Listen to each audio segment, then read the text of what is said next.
चुग साहब मुस्कुरा तो रहे हैं लेकिन बोल नहीं रहे हैं। चलिए पहुंचेंगे उनके पास, वापस कनेक्ट करते हैं दोबारा, शायद उन तक हमारी आवाज ना पहुंच रही हो। विष्णु प्रकाश जी, आपको लगता है अदालत से ही होगा अब फैसला अमेरिका के राष्ट्रपति का? दुनिया का सबसे पुराना लोकतंत्र, और राष्ट्रपति बताएगा कोर्ट कि भाई कौन बना, जो हालात होने वाले हैं।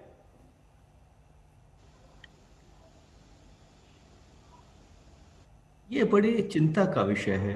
देखिए, दो तीन चीजें हैं जो कि चिंता का विषय है। एक तो ट्रंप साहब क्या चाहते हैं। वो चाहते हैं कि जो 6 मिलियन 6 करोड़ जो कल वोट पड़े हैं 3 को, सिर्फ उनके उस बेसिस पे फैसला हो जाए। जब 10 करोड़ अगली वोट पड़े हैं तो उसका क्या होगा। तो वो जानते हैं कि उसमें बहुमत जो है उस 10 करोड़ में हासिल होगी जो बाइडन को, तो वो नहीं चाहते हैं।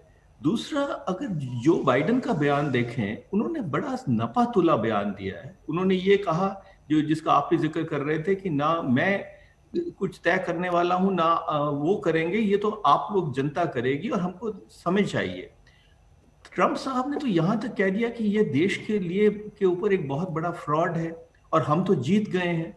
तो ये ऐसी चीज है जिससे कि भड़क सकते हैं लोग, और उनके सपोर्टर नाराज हैं, रोष है सोसाइटी में। तो ये एक प्रजातंत्र में बड़ी चिंता का विषय बन जाता है। तो अगर यही उम्मीद करते हैं, क्योंकि हम अमेरिका के मित्र हैं, हम भी दुनिया के सबसे बड़े प्रजातंत्र हैं, हम यही उम्मीद करते हैं कि ये मामला ठीक तरह सुलझ जाए।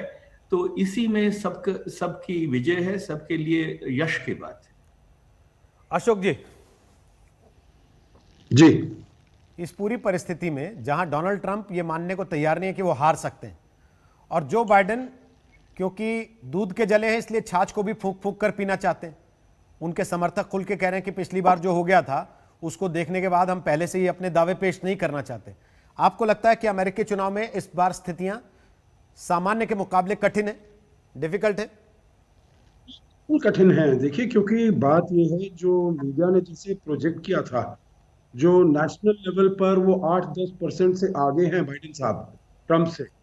अब जो जो शुरुआत हुई, तो ये जो नतीजे आए हैं, अभी जो नतीजे आए हैं एकदम अप्रत्याशित हैं। क्योंकि कहाँ वो 8-10% की उन्होंने कहा था नेशनल लेवल पर उनका ज्यादा होगा, तो जो डिफरेंट स्टेट्स हैं, बैटल ग्राउंड स्टेट्स हैं, वहां पर उनकी जो बढ़त है थोड़ी कम है, परंतु फिर भी वो आगे हैं। मतलब ऐसी स्टेट्स हैं जैसे टेक्सास हुआ, जैसे ओहायो हुआ, जैसे आयोवा हुआ, जहां पर कि पिछली बारी 2016 में हम सब करीब 8-10% से उनकी बढ़ोतरी थी।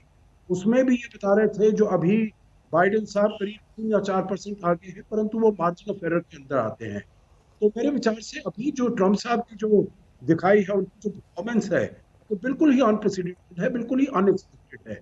तो इसीलिए इस मोड़ पर जहां वो खड़े हुए हैं, अभी जो ट्रंप साहब खड़े हैं और उनके साथ बैटल ग्राउंड स्टेट्स थी, देखिए शुरुआत में ये कहा गया था जो बैटल ग्राउंड स्टेट्स हैं, जी 8-10 हैं, ट्रंप को सारी वो ले जानी पड़ेंगी। अगर उसमें से एक भी उन्होंने उनसे छूट गई तो फिर उनके लिए कोई आगे का रास्ता नहीं है, उनके लिए बहुत जो है संकरी गली है अगर वो अपने सक्सेस पर जाना चाहते हैं। ठीक। इसके बनिस्बत बाइडेन के पास बहुत ज्यादा है, परंतु अब हम देख रहे हैं जो ये इतने नंबर पर आ गए हैं, और उनके पास अभी जॉर्जिया पर, नॉर्थ कैरोलिना पर, विस्कॉन्सिन पर, मिशिगन पर, ये सारी स्टेट्स हैं जिनमें उनकी बढ़ोतरी हो रही है, ठीक है। उसमें वो आगे हैं। ठीक है, कुछ और पोस्टल बैलेट्स उसमें हमने वो करने हैं, परंतु अभी जो स्थिति है मैं वो कहूंगा एडवांटेज ट्रंप है।